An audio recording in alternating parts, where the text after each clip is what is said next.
আবার জন্ম হবে। তারপরে কি করবে?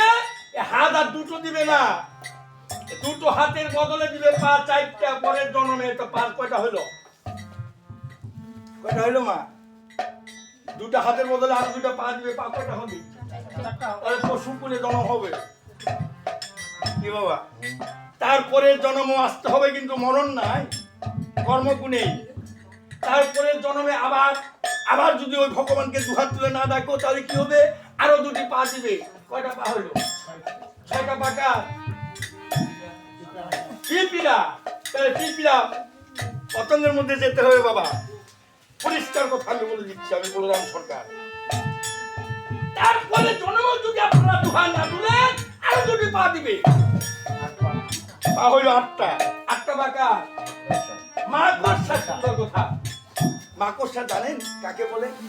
জাল বুনে ঘরে। হ্যাঁ মাকেরা বাবা, এই মাকড়সা হবে। তারপরে জন্মেও যদি আপনারা ভগবানকে দুহাত তুলে না দেখেন, কেঁদে কেঁদে ভগবান আর বলবে কেঁদে কেঁদে দু মনের জলে ভেসে যাবে, আর বলবে যার ভক্ত রে আর তোমাকে মানুষ করতে পারলাম না। শেষ পর্যন্ত আরো দুটি পা দিবে, হবে 10টা। 10টা পা হলো কাকেরা। দুইটা দিবে ধরার জন্য, চারটা দিবে হাঁটার জন্য, আগা বাছা। কি যেন এটা আমাদের হইতে না হয়। গীতার সঙ্গে ভাগবত সঙ্গে কীর্তন আসরে উনি বলেছেন যে আমি কোনো যোগীদের হৃদয়েও থাকি না, আবার মধ্যধামেও থাকি না, আমি গোলকেও থাকি না, বৃন্দাবনও থাকি না। আমি থাকি কোথায়?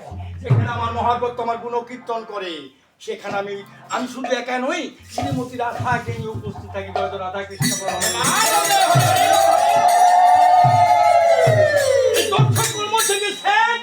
তারপরে যদি আমরা ভগবানের কর্ম না করি, ভগবানকে দুহাত তুলে না ডাকি, আরো কি করবে জানেন? শেষ পর্যন্ত অসংখ্য পা দিবে। সে পা হবে কপাল থেকে পাছা পর্যন্ত।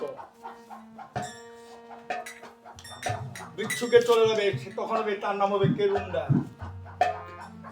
এই মানব দেহ যখন তাকে স্পর্শ করবে সঙ্গে সঙ্গে হয়ে যাবে পয়সা। কেরুন্ডা দেখছেন? কেরুন্ডা কপাল থেকে পাছা পর্যন্ত পাহাড় গুবু গুবু করে যাবে ট্রেনের মতো।